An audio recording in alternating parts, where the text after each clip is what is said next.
აი ამან გამოკაჩა ჩვენი იმიჯი და არა ის რომ უცებ რუსეთის ტელევიზიამ შეიცვალა ტონი. კი არ შეიცვალა, კიდევ უფრო უარეს ტონი აქვს ახლა. მაგრამ ჩვენ შევძელით აი ამის შემოტრიალება. ამიტომ თავისუფალი უვიზო მომოსვლა რუსების მოქალაქეებისთვის ეს არის ჩვენი დამატებითი საშუალება, ჯერეთ ეკონომიკური სარგებლობა ძალიან სულაც არ არის ზედმეტი და მეორესეთი ძალიან მნიშვნელოვანია ასევე იმისათვის რომ შევძლოთ ჩვენი სიმართლის გატანა მათ შორის იქ სადაც ეს ყველაზე მნიშვნელოვანია ჩვენთვის ჩვენი უსაფრთხოებიდან გამომდინარე. ამიტომ თქვენ როცა ლაპარაკობთ რისი ნაწილი უნდა გახდეთ, რისი წარმატების ნაწილი, თქვენ უნდა გახდეთ ნაწილი გლობალური ხაბის, რომლის ფუნქცია არის რომ თელ რეგიონს მოვედოთ, თელ რეგიონში შექმნათ სტანდარტები, თელ რეგიონის სავაჭრო ცენტრი გავხდეთ, თელ რეგიონის ტექნოლოგიური ცენტრი გავხდეთ, თელი რეგიონის სტანდარტის მატარებელი გავხდეთ, იმისა თუ რა არის ბიუროკრატია, ხა იმ დღეს ვიპარაკე აგერ იუსტიციის ცენტრის შენება ქვემოთ და მოძრაობა ამის გამო აირია, მაგრამ მართლა ვიღაცას გაეცინა, ოხ რა დიდი ამბავი ხა რომ არის ეს just drive იქნება და იქნება just cafe, ხო? ყავას უკვეთავ და მოაქვს პასპორტი თან ყავასთან. და ოხ მეტი ვითომ არაფერი არ გვინდა ეხა ვიდრე პასპორტი ყავასთან ერთად. რომელიღაც ტელეარხზე მოვკარი ვიღაცას. და ის გინდოდა რომ საპასპორტო მაგიდაზე რო იდექი 30-ჯერ უნდა მისულიყავი საშინელ ბოდიშ ჩაბანძებული და ჩაოხრებული საპასპორტო მანქანა, იქიდან გაუბედურებული ეს ქალები, რომელიც თვითონ კი შეყვალებში გიყურებდნენ მუდმივად. ყველა ერთნაირი გამომეტყველების იყო, ჩემს არავის შეურაცხყოფა არ მინდა მივაყენო, მაგრამ ცხოვრებამ ჩააყენა ეგეთ მდგომარეობაში. და რაღაც საშინელ პირობებში უნდა მისულიყავი, თავი დაგემცირებია, ბოლოჯერ ჩემი შვილი რო გაჩნდა ნიკუშა, მაშინ ვიყავი ეგ ერთ რეგისტრაციის უჩე, კაი გულზე შეომეყარა ეგ სოლოგში. ჯერ მარტო იატაკი იყო ესე დაქანებული, ძალიან შემეწო და ის ხალხი ვიცი მუშაობდა. ყოველდღიურად. ეს ხო კარგი იყო. ჩვენ მართლაც ვქნით ყველაზე ეფექტურ ბიუროკრატიულ აპარატს. ესეც ჩვენი წარმატების ნაწილია. და როცა ლაპარაკობ რომ მენტალიტეტის ბრძოლა, ეს იყო ძველი ბრძოლაა და ეს ბრძოლა გრძელდება, იმიტომ რომ ამ ხალხს ხელი არ აუღიათ უკან დაბრუნების ცდილობაზე. და ჯერ ფიზიკურად, რა თქმა უნდა, ამის შანსი აქვთ, თეორიული. და რამდენადაც თქვენ ჩქარა გაძლიერდებით და რამდენადაც თქვენ ჩქარა აიღებთ ხელში ყველაფერს, მით უფრო უკან ვეღარ დაბრუნდება ეს მენტალიტეტი. იმიტომ რომ აი სიტყვაზე როგორ იყო 90-იან წლებში? 90-იან წლებში ბევრად უფრო ძნელი ბრძოლა გვიხდებოდა ჩვენ. მე ჩამოვედი ამერიკიდან, ჩემთან ერთად იყო მეგობრების ჯგუფი, მახსოვს, არასამთავრობო ორგანიზაციის აქტივისტები, რამდენიმე ჟურნალისტი და ჩვენ გქონდა ესე კარგი განზრახები იდეალები. პირველი სხვა პარლამენტის ჩავატარე მახსოვს ზურაბ ჟვანია იყო, რომელიც შევარნაძე შეატყუა ჩვენი თავი, ასე ვთქვათ. ისე რომ შევარნაძის თვითიდან იმდენად სუსტია ჟვანია და იმდენად სუსტები არიან ეს ახალგაზრდები, რომ დიდი ამბავი ახლა სილამაზისთვის ესენი წავდეთ, ეგდოს მაინც იქნებ რამეში გამოადგეს. და ჩამოვედი. მახსოვს იურიდიულ კომიტეტის თავმჯდომარედ ამერჩიეს პარლამენტში. პირველი სიტყვა ჩავატარე -100 გრადუსში, იმიტომ რომ მაშინ ძალიან ცივი ზამთარი იყო, ფანჯრები არ ქონდა პარლამენტში, რომ ახალი დანგრეული იყო სამოქალაქო ომის შედეგად. და მახსოვს რომ მაშინ ყველაფერი იყო კორუმპირებული. და დავიწყეთ უცებ რეფორმების კანონების მიცემა, რომ პროკურორების შეზღუდვა, საერთო ზედამხედველობის მოხსნა პროკურატურიდან, პოლიციისთვის რაღაც უფლებების ჩამორთმევა, ახლა ბევრს ვლაპარაკობთ, ლანძღავენ ჩვენ პოლიციელებს და ასე, მაგრამ მაშინ ყოველდღიური ძალადობა იყო, ჩვეულებრივი ეფექტი. ყველა იყო დენი ერთადერთი სადაც იყო პოლიციის განყოფილებები, სადაც ხალხს აერთებდნენ დენის იმაზე, ჰქონდათ ესე ხელით და ატარებდნენ, ხალხი იყო შეერთებული და ასე ხდებოდა ფულის გამოწვევა. და ცემა ყოველდღიურ და აშენა. ხო, რა ეს ყველას გაგვიქია. და რა თქმა უნდა, ეს რო გავხდით ეს ყველაფერი, პირველი რაც მოხდა, რომ ყველამ დაიწყო გამოგზავნა სახში ძღვენის. ახალი წელი, რელიგიური ზეიმები და გამოგიზავდნენ გოჭებს, ქათმებს, ინდაურებს, ეს პროკურატურა, ქალაქის პოლიცია, ვაკის პოლიცია და თან ყველა სახელი ეხა ვინმე მიცის, მაგალითად ვაკის პოლიციის უფროსი ვინ არის? იცით ვინ? არა, მაშინ თელმა თბილისმა იცოდა ვინც იყო ვაკის პოლიციის. ვინ იყო არაყიშვილის ქვემდებარე დოლიძის ქვემდებარების უფროსი. ყველა მიცოდა. ახლა აღარ ვლაპარაკობ, სოსო ალავიძე იყო მთავარი ფიგურა. მართლა ეს პიტეკანტროპულის შემადგენლობის, არ ვიცი, ტიპაჟი იყო მთავარი ფიგურა საქართველოს შევარნაძის სტორიის ლაბის. აი ყველა მიცოდა. და ესენი ყველა გიგზავნენ ძღვენებს. მე ვთხარი თუ ამ ძღვენები აღარ მივიღოთ. მე დაიწყეს ბებიაჩემ და ბაბუაჩემ მიტანა რომ აღმოაჩინე მათაც აუგზალენ. ემან დაეჭოთ. მე კიდე რაღაცა მე მახსოვს მაინც გავაგზავნეთ ამ კანონების მიღება, მაინც დავიწყეთ მოსმენების მიღება. მე ანტიკორუფციული კომისია შევქმნით.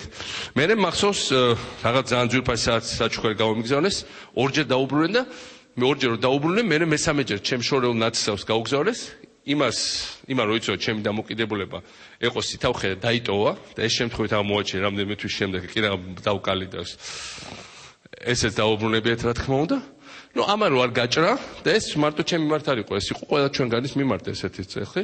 მე მახსოვს, მე დაიწყეს კომპრომატების შეგროვა და აი ეს რაღაც მახსოვს რომ 93 წელს თქვენ რომ თბილისში შეიძინეთ ბინა და რომ გადაიხადეთ გადასახადი რაღაც 20% ნაკლებ უცებ აღმოჩნდა რომ დოლიძეს ცხოვრობთ 5 სართულიან სახლში დაბეჭდეს გაესტი რაღაც 500,000 ეგზემპლარაცაც იყო რომ სააკაშვილის 5 სართულიანი ვილა მეორე სართულზე ცხოვრობთ რაღაც საშინელება ან რაღაცა სააკაშვილის მორიგი რაღაცა გადამალული მილიონები და ეს შემდეგ ჩაოლებრი მათი მეთოდები რომ თქვენ ჩვენზე ნადირობთ ნახეთ თქვენ რაც გიზამთ მე ეგ პროვოკაციების მოწყობა მე ეგ ვიღაცებთან რაღაცების დადება და ამ შემდეგ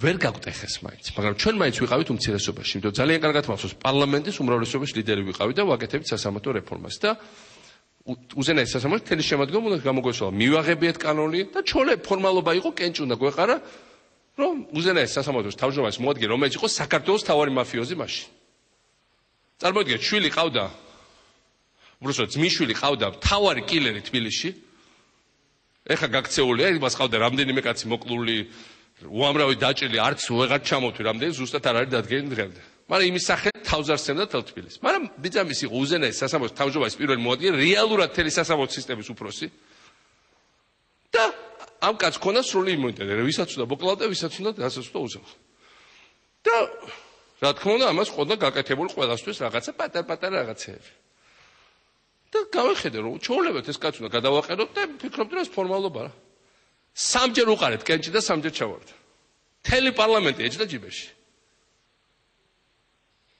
და თან არა თუ ერავინ თვალებში ვერ მიყურებდა რომ გვერდზე რომ ეჭე რას აკეთებთ და ეს კანონით ესია ეს ჩვენი გადასაწყვეტია ეს არის სუფთა ფორმალობა ეს კაცი უკვე ყველა შეგუებულია ესეც შეგუებული და იყოს კანონით ეს უნდა წავიდეს ნუ რას უკაცრავად ვერ აჭერდნენ პულს ხელს მის გაშვებას ყველაზე ყონდა კომპრომატი ყველასთვის ყონდა რაღაცა გაკეთებული ყველასთვის ყონდა ხელი-ხელბანი დაბანო სისტემა წყობილ საქართველოს იყო მაფიის ხელში აი ეს შემოტრიალდა უკან და ეს ვერ უპატიებია ამ ხალხს ამიტომ ჩვენთვის დღეს როგორც არაზოს ნიშნავენია რომ ამათ კი ვეღარ შენდო ამის არევადან წამის წაღება არამედ პირიქით ჩვენ ყველა ხელისუფლება საქართველოს ჩანაცვლებადია და ხელისუფლების შიგნით ყველა ადამიანი ჩანაცვლებადია და საერთოდ ადამიანებს ყველა სახე რაღაც პერიოდის შემდეგ ბეზდება ეს ასია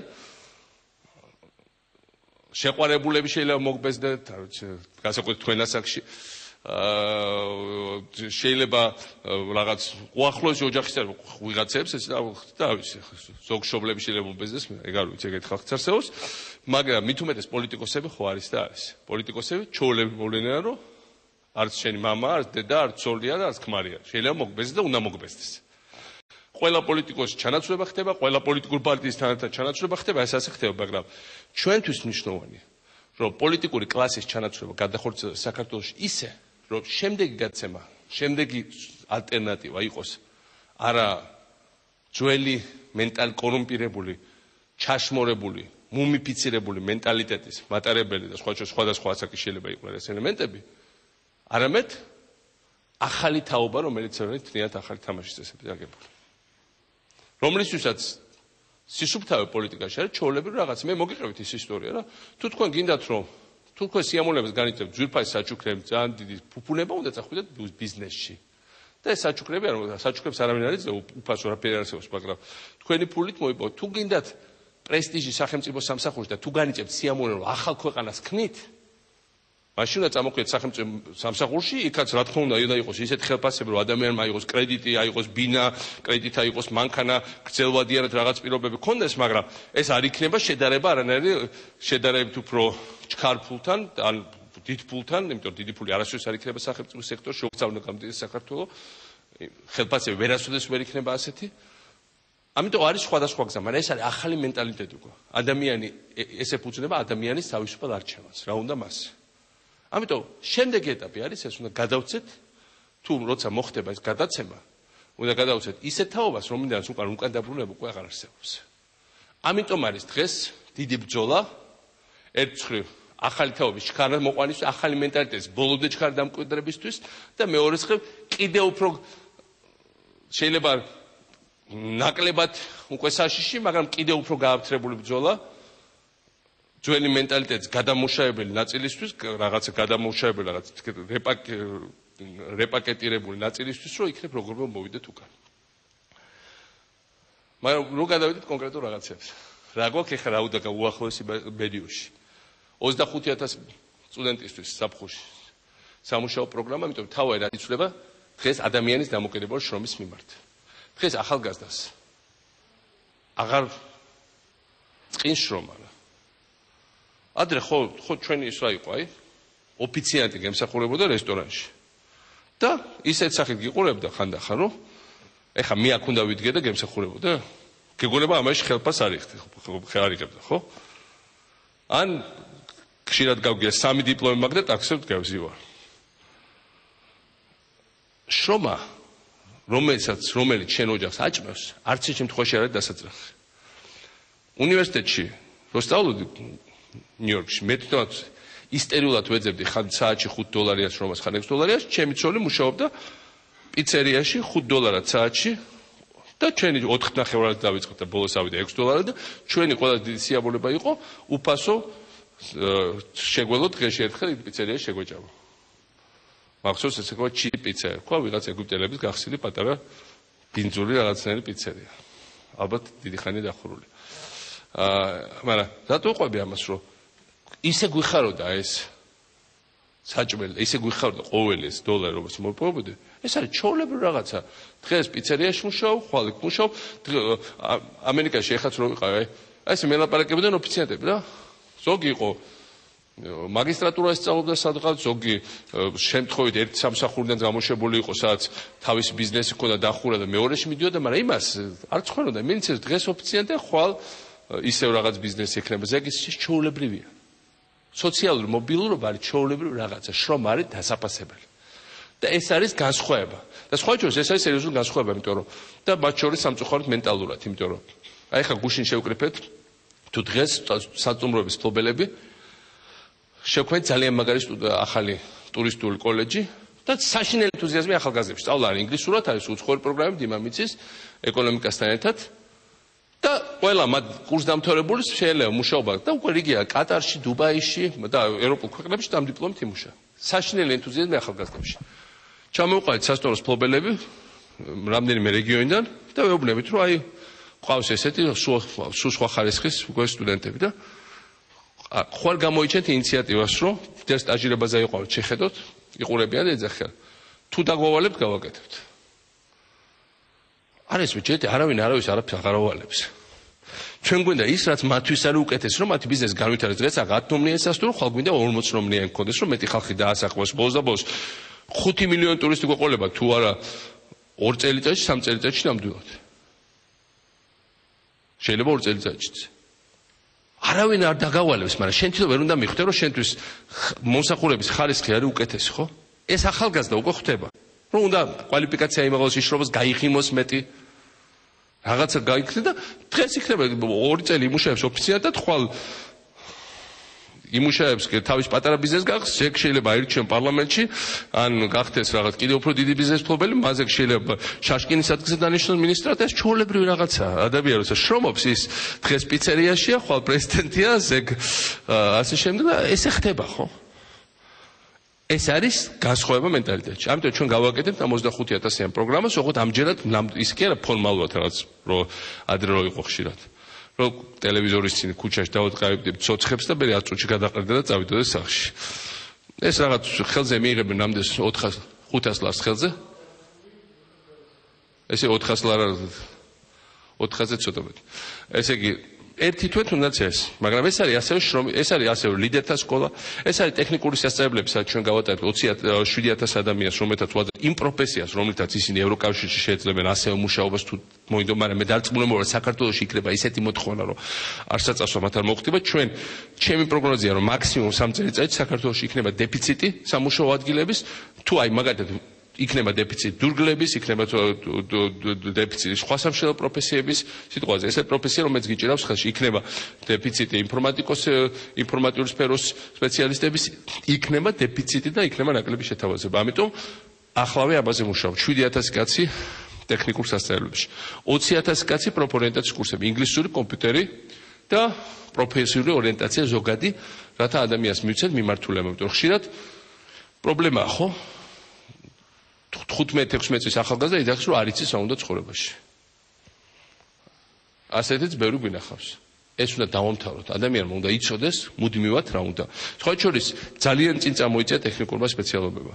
აი ხა მიყვებოდნენ ჩემი მეგობრები, რომ მაგალითად წელს ერთ-ერთი უნივერსიტეტის ფიზიკის პროფესორი ტიროდა პირველი წელი იყო, როცა იყო დიდი კონკურსი ფიზიკაზე.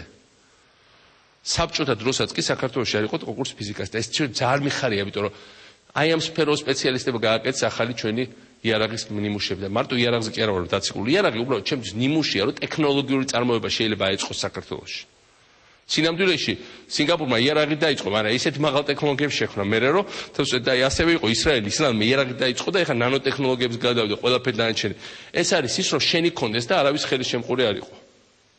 ესეც ძალიან მნიშვნელოვანია, რომ გაკეთდება და ჩვენ ყველანი ერთად ამას შევხვდით. ამიტომ მინდა ვიმუშაოთ ამ მიმართულებით და რაც დავარია ლიდერ სკოლას მოგახსენეთ, მომავალ წლიდან მკვეთრად გავაფართოვებთ ასე უცხოეთის წასვლის პროგრამებს. ჩვენ იცით, რომ ძირითადი ნაწილი მაინც ვაფინანსებთ ტექნოლოგიურ ფაკულტეტებს, თუმცა მომავალ წელს კიდევ ყველაზე უფრო წყირვალე ჰუმანიტარული პროფესიებისთვის დაუშვებთ კვოტებს, ისევ უცხოეთის სასწავლებად ასევე სხვა სფეროებში, რა თქმა უნდა, იმიტომ რომ სფეროებიც, რა თქმა უნდა, ვიც ყველაზე ესეთი მაგარია, იმას უნდა მიცეს შესაძლებლობა.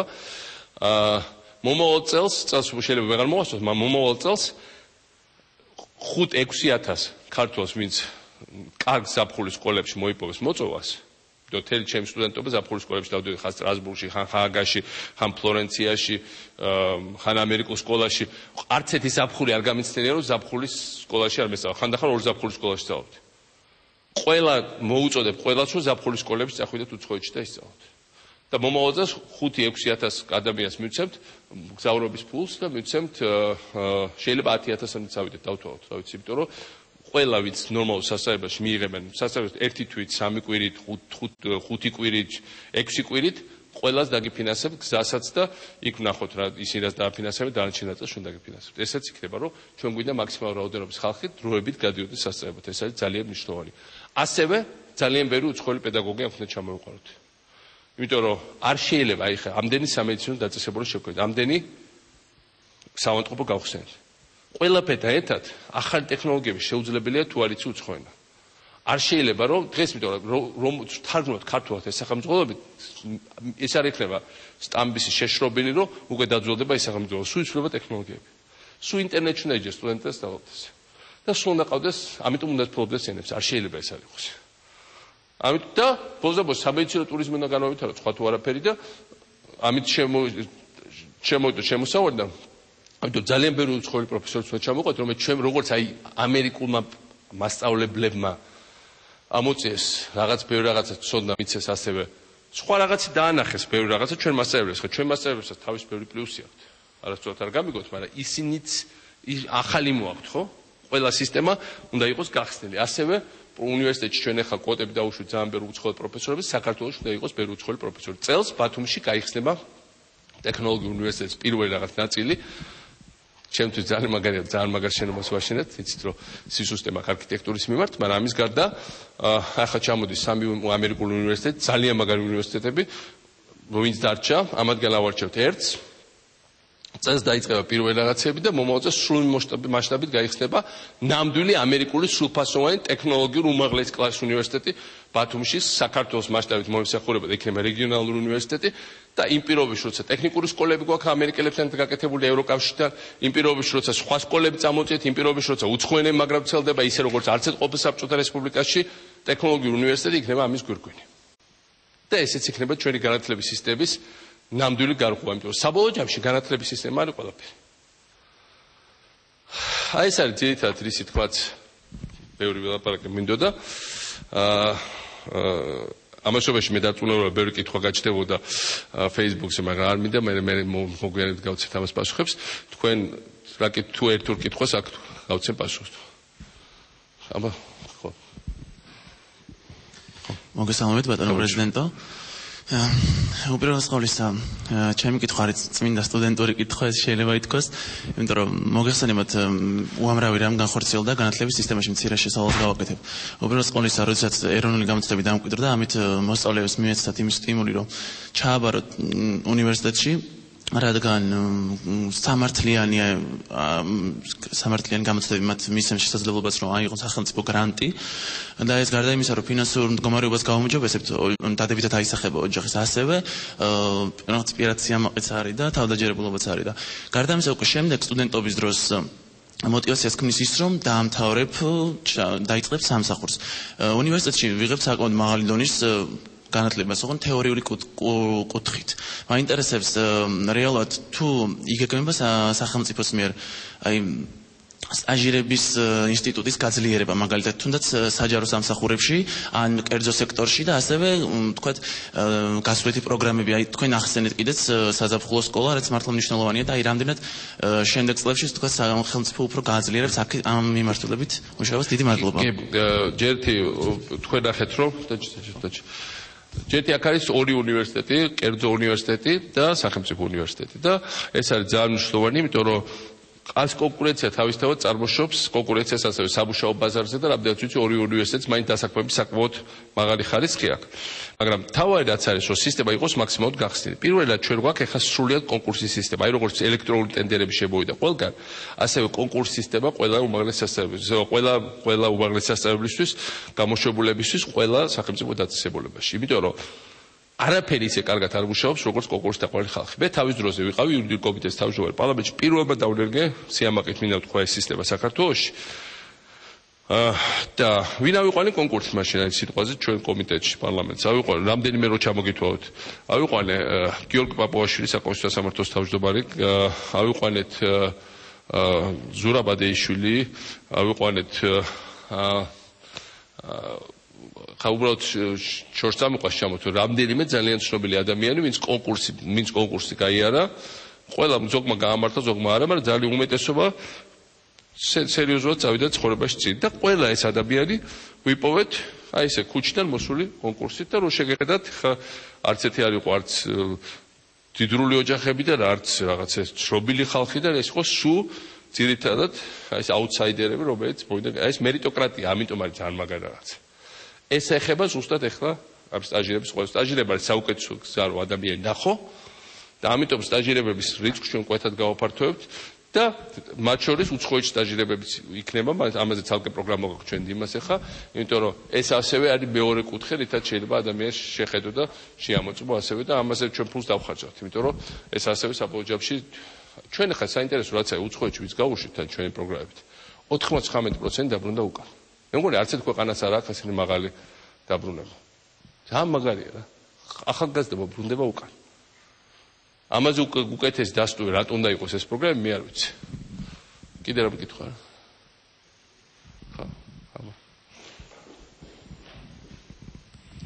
მარიამ საჯია, კავკასიის უნივერსიტეტი. თქვენ ახსენეთ, რომ საქართველოს არის დიდი გამარჯვების წინაშე, რომ მისი არსებობა შეიძლება ეჭქვას დადგეს. ჩვენ ვართ ის თაობა, რომელიც განსხვავებულ ღირებულებებზე გაიზარდა, რომლისთვისაც ძალიან მნიშვნელოვანია დემოკრატია ქვეყანაში, რომლისთვისაც ძალიან მნიშვნელოვანია სახელმწიფო აპარატის გამჭვირვალობა.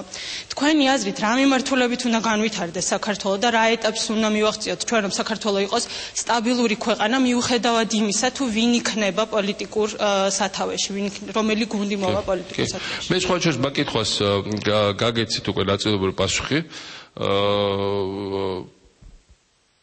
თავარი ის კი არ არის კონკრეტულად სახელები და გვარები იქნებიან, იმიტომ რომ თუმცა იყო პარლამენტში ამას განხილვები და სულ ისა აქვთ რა, რომ აი იქნებ ვინმე მეც ხელისუფლება წაიყვანოს. სულ ისა აქვთ, რომ აი ჩამოვა გუდიანი კაცი, მოიკიდებს ზურგზე სააკაშს, წაიყვანოს და თუ არ წაიყვანეთ, მაშინ ადამიანი როცა ესე აზრულებს, ესე დღემდე ვერ გაუგია, რომ ეს არის თავისუფალი ქვეყანა. ვიღაცამ რაღაც სტატია სადაც დაწერა.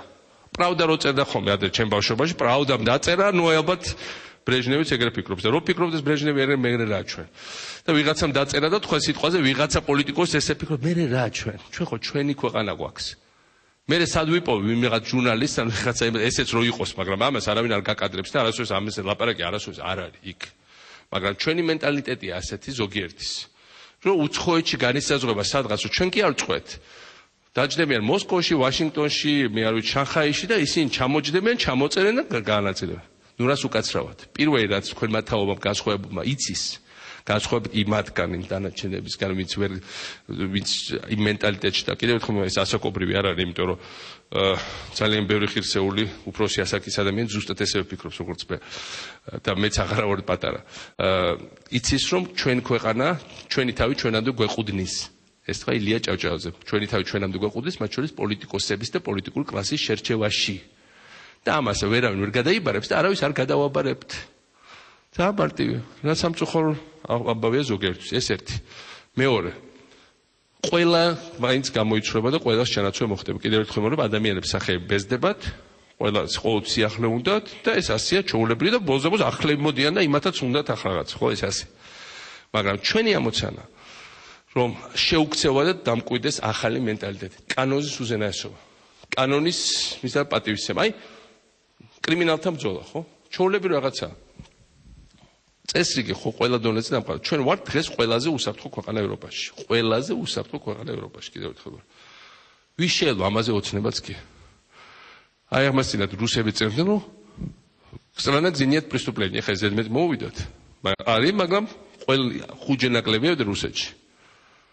მაგრამ როგორ მივახციეთ ამას? აი იყო რამდენიმე დღის წინ კამათი პარლამენტში რომელიღაც სკოლიდან ბავშვი გაუშვეს და ტრაგედია ახლა ბავშვის ნებისმიერი სკოლიდან გაშვება, ნებისმიერი ბავშვის ძალიან ცუდი რამეა. და სხვადასხვა ფაქტორებია, როგორც წესი, ოჯახური ფაქტორებია ეგ რაღაცა და საერთოდ ბავშვი თუ სკოლის გარეთ დარჩა, თუნდაც სახელმწიფოს არ ქონდეს ვალდებულება თქვა 12 წლიანი განათლების ხო 9 წლიანი ხო კონსტიტუციით, მაგრამ მაინც ეს არის ყოველთვის ძალიან არასასურველი. ყველაფერი უნდა გავაკეთოთ, რომ არც ერთი ბავშვი არ დარჩეს სკოლის გარეთ. მაგრამ ჩვენ ხო ვიცით, რომ ქუჩის მენტალიტეტი იყო ძირითადად სკოლაში. ჩვენ ხო ვიცით, რომ ჩემ ბავშვობაში, თქვენ ბავშვობაში ყოველთვის იყო ვიღაც ბავშვი, რომელიც იყო ცდილობდა სწავლაში სულად სწავლობდა, მაგრამ ყოველთვის ცდილობდა, რომ უპირატესო მოეპოვებია ჩხუბით, უხეშობით, დამცირებით ხვისი, დაშინებით ხვისი. მე მაგალითად სკოლაში რო სწავლობდი, ყოველ მესამე-მეოთხე დღეს მქონდა ხოლმე ჩხუბები. 51 კლასში სწავლობდი, პირდაპირ იყო ეხანდე ვერის პარკი, კიროვის პარკი. ყოველ მესამე-მეოთხე დღეს რო არ გადავსულყავ იქ არ მეჩხობა და რო საყელო მორღოლი ან რაღაც არ მოსულყავ სახლში, ჩემ თავის მიმართ დავკარგავდი პატივისცემას, ესე ითვლებოდა, ხო? თან ხუთოსანი ვიყავ, თან ჩხუბი მოხდებოდა. და მწხვენია ახლა რო ჩხუბობთ. მაგრამ ასეთი იყო მენტალიტეტი. რო თავს თუ დააჩაგრებდი, მე უკვე არ იყო რა, ვერ იყავი მოწოდების სიმაღლეზე. და კიდე კარგი რომ ჩვენ ბავშვებს ეს აღარ უხდებათ. იმიტომ რომ მე წარმომიდგინე დედაჩემის ადგილზე ჩემი თავი მაშინ. ნამდვილად არ იცოდი, იმიტომ ჩემ კლასში იყო ხალხი, ვინც ჩემ სკოლაში ვინც მოკლეს, ვინც სხვა სკოლებში იყვნენ ბავშვების დახოცეს და 90-იანებში საერთოდ გაანგავრცელდა. რომ არ იცოდი, დილას ბავშვს გაუშვებდი, ის უკან მოხვიდოდ. და ხარია ეს ძალიან მარტივია, ხო? არის ერთხელ ამდენი ბავშვი, რომელსაც უნდა სწავლა რაღაცა, მათი მშობლები, რომელთაც უნდა რომ დილას ბავშვს გაუშვებენ საღამო სახსალამად და უბრუნდეს უკან და მორღოლი საყელოს გარეშე. და მეორე მხრივ არის ძიმე ბავშვები, რომელთაც რომელთან ასევე უნდა იყოს ჩვენ სახელმწიფოს ინტერესი რომ არ გამოვარდე გარეთ. ეხლა დღეს ის ბავშვი შეიძლება სკოლაში რაღაცას ურევდეს და ხვალ შეიძლება კრიმინალის გზას დაადგეს და ესეც არ არის ჩვენ ინტერესში. მისი გარეთ გაგდება არ არის თავისთავად გამოსავალი. ამიტომ სხვა შორის დიმასთან ერთად ვლაპარაკობდი პროკურატურას განრიდების პროგრამა რაღაც კიდე წინასწარიც უნდა გქონდეს რომ სანამ დანაშაულს ჩაიდეს ბოლომდე რაღაცა კიდე რაღაცა მეურვეობან დაუტევს ან საუკეთესო მოწავლეს მივამაგროთ ან რაღაცა გავაკეთოთ რომ ეს ბავშვებიც არ დავკარგოთ. თუნდაც ეს გუშინ წინდან პარლამენტში განხილვის შემთხვევები ესეთი არის ბევრი არის. ჩვენი ინტერესი არ არის ჩვენი ინტერესია სიმტკიცე ჩვენი ინტერესი არ არის არავითარ შემთხვევაში და არ შეიძლება ესე სისასტიკე. ეს უნდა გამოვიწყოთ. სიმტკიცე, მაგრამ ხუმანურობა. მაგრამ ამავე დროს ეს ლავწილია ისე. არასოდეს აღარ უნდა დაუბრუნდეთ კრიმინალურ მენტალიტეტს. აღარასოდეს აღარ დაუბრუნდეთ იმას, რომ აი ეს ელიტური დამოკიდებულება, ხო? აი ზემოდან ქვემოთ ყურება, რომ აი მე მეკუთვნის. და აი თქვენ ვიღაცას არ ეკუთვნის, ხო? აი თქვენ წარმოშობით საიდან ხართ? საიდან, ხო? ზუგდიდი, ხო? ეხლა წარმოგიდგენთ, ხა ჩემ ბავშვობის დროს მე ზუგდიდი როგორ მიყვარს, მე ამის ახსნა არ მჭირდება ზუგდიდელებს, ხო? მაგრამ თუმცა და ჩემი ოჯახის დიდი ნაწილი არის აფხაზეთიდან, ნაწილის რაღაც შტობა სენაკიდან. ასე პატარა სოფელი გეჯეთი ნოქალაქების გვერდზე ულამაზესი ადგილია, მაგრამ ჩემ ბავშვობაში ზუგდიდელები საერთოდ ვიღაცებს შემგარშო მიაჩნდათ სადღაც იქ მეათე ხარისხოვან ელემენტებად. ვინ ზუგდიდელები და რაღაცა ქუთაისელები და უფრო მეტიც ვერელებს მიგვაჩნდა საბურთალოელები ეგრე. ვერელები მივაჩნდით ბაკელებს ეგრე 51 სკოლები 53-ელებს მივაჩნდით ეგრე. 51-ელებს 54-ელები თუ არ ვიცი ეს. და ესე იყო გაყოფილი თელი საქართველო. და ამიტომ ვიყავით ადვილი სამართავი. აი ეს ქონდა ზუსტად დამყრობას ყოველ ხედულობაში. რო ბიჭო შენ საიდან ხარ? აი ეს პირველი კითხვა, რომელი უბნელი ხარ? და ამაზე ეგებოდა და ამიტომ გმართავდნენ ადვილად, რომ ჩვენ ვიყავით რაღაცა წარმოუდგენელი ნაურუს კვიდრები, რომლებიც იყვნენ ადვილად манипуლირებადები. აი ეს შეიცვალა. ეს ვერასდროს ვეღარ უნდა დაბრუნდეს. რატო იძახიან დღეს, რომ ხარი ეხა ახალი გრადაცია. ფული თუ არა გაქვს, არაფერი გასაქმე პოლიტიკა, ახალი გრადაცია ესეც, ხო? ფული თუ არა გაქვს, პოლიტიკაში არაფერი არ გასაქმე. მე მახსოვს ერთ ზოგიერთი, ვინც ახლა გვანძღავს, პირველად ამბობდა, რომ კაცო მიშამ რა გახდა ეს 2007 წელს მიტინგები რო იყო. 4 ოჯახი ვართ თბილისში, რა გკითხოს რა, ეხა რა, 4 ოჯახი ვართ. აი სულ როგორ მაინტერესებს ეს მაგათი აზრი მაგ 4 ოჯახის. მაინტერესებს 1.5 მილიონი ოჯახის აზრის შემდეგ. ხოლოდ. იმიტომ რომ მანამდე იმ 4 ოჯახის ჭკუაზე არც თუ ისე სწორად მომართულზე დადიოდა თანაჩე საქართველოს საბჭოთა კავშირის დროს და შერის შემდეგ. აი ეს აღარ უნდა დაბრუნდეს არასოდეს. და მაგის ნაირსახეობა რომ ეს რა ქვია რომ თუ ბევრი პული არ აქვს არაფერი არ გასაქმეა პოლიტიკაში. თუ ის რა ქვია ჩვენ იცით ვინა ვართ ჩვენ ვინ ახლა ვინ ერთხელ მახსოვს თვითმფრინავიდან მოფრინავდი საიდანაც და კიევიდან იყო თუ არ ვიცი საიდანაც და წინ გზავრი იყო და ვიღაც ადგილი დაიკავა და ამოვიდა მოგვიანებით ეს გზავრი ესეთი და ქართველი ესეთი ცოტა ბიძაკაცი და ეს იყო ქალი და ამ ქალს უთხრა რომ ეს ჩემი ადგილი ადექიო და ნუ ეს ქალი ეგრე მორჩილა დადგა გადაჭდა. აბა მაინც გააგზავნა ჩხუბი რომ ეს რატო იჯდა ჩემ ადგილზე და როგორ იჯდა ჩემ ადგილზე და მე იყო ჩემთან ერთად ჩემი ოჯახის წევრი ერთი უთხრა კაიო დაწყნადივე ხარ რომ ხდება ხოლმე დაჯდა ხო გადაჭდა არა ხდება ხოლმე კი მაგრამ ხო უნდა იცოდა ვის ადგილზე უნდა დამჭერყო ჩემ ადგილზე როგორ დაჭდო მახსოვს ბავტარა ვიყავ მაგრამ ფიქრობ რომ ეს ვინ არის ესეთ ნიშნულოვანი რომ აი მამის ადგილზე არ შეიძლება დაჭდო ხვის ადგილზე შეიძლება მაგრამ ამის ადგილზე არ შეიძლება ხო ეს მენტალიტეტია. რო მე ვარ ისეთი ვიღაცა რომ მე მისას გინდა იმას დავჩაგრო. და დანარჩენები იყვნენ ეს ხო ისე. ზუგდიდელები, ქუთაისელები, ღარიბები, არა მილიონერები, არა იმ 4 ოჯახის წარმომადგენლები. ეს აი ამათ ამ ვარდების ეურჩენდა ეს მათი აზრით ნახირი რო გააჯეჯილეს, ესე იგი მათი აზრით ქართველი ხალხი და ეს ჩემი სიტყვა არ არის ნახირი, ეს მათ უწოდეს ქართველ არის. იმიტომ არის საქმე ჩვენი კარგად. და ჩვენი საქმე სწორედ იმიტომ არის ესე, რომ ჩვენ ვიზდებით და ჩვენ შეგვნატრეს მთელი რეგიონი. ჩვენ ვართ სწრაფაზრადი ქვეყანა, ჩვენ ვართ ყველაზე ნაკლებად კორუმპირებული ქვეყანა, ყველაზე უსაფრთხო ქვეყანა ევროპაში, ყველაზე სწრაფაზრადი რეგიონში, ყველაზე ეფექტური სახელმწიფო აპარატით. ყველაზე სწრაფად განვითარებული განათლების სისტემა, სწორედ იმის გამო, რომ საქართველოს კვირდება მერიტოკრატია და აღარ არსებობს ყალბი ელიტის მიერ უსამართლო მართლაც ჩაგვრითი მმართველობის განხორციელების ცდილობა კორუმპირებული კლეპტოკრატიის პირობებში. და კიდევ კარგი რომ ეხლა ყველა კლეპტოკრატია თანათან იკრიფება ერთად, იმიტომ რომ თავიდან გვანახონ თავის სახეებით. ცოტა ხანი დავიწყებული ქონდა ხალხს. კიდე კარგია მათ სახეების დანახვა.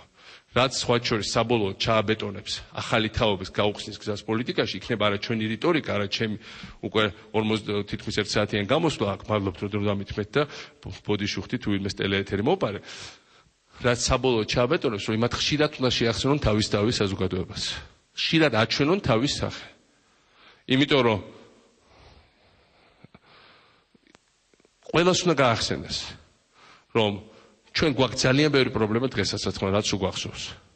ჩვენ ვიჩაგრებით სოფლიო კრიზისით, ბენზინის ზარდიფრასებით, არასტაბილური გეოპოლიტიკური ვითარებით, სიღარიბის ჯერ კიდევ მაღალი დონით, ჯერ კიდევ ინფრასტრუქტურა ბოლომდე არ არის ყველგან გამართული, ჯერ კიდევ ბევრი რაღაც, ძალიან ბევრი რაღაც გვაქვს. ჩვენ არა ვართ დიდარი ქვეყანა, მაგრამ ჩვენ გვაქვს შანსი ჩვენ მართლა ნახტომის მდგომარეობაში ვიყოფებით მესამე სამყარო და პირველ სამყაროში.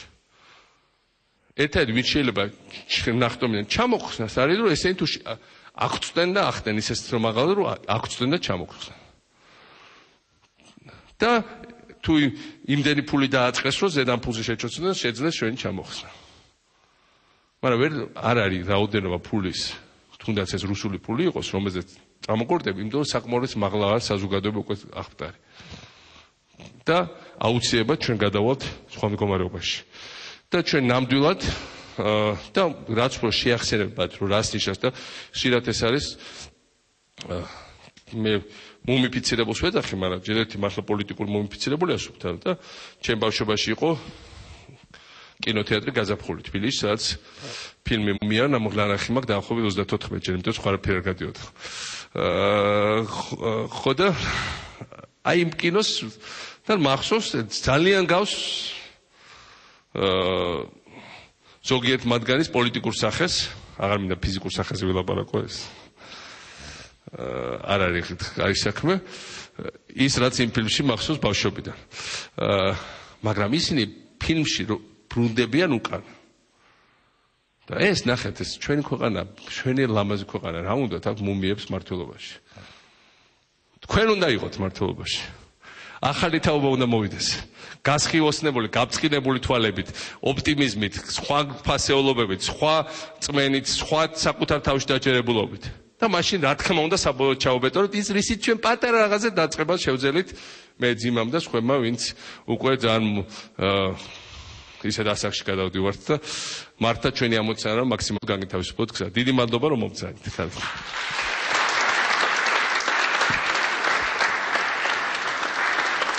ეს იყო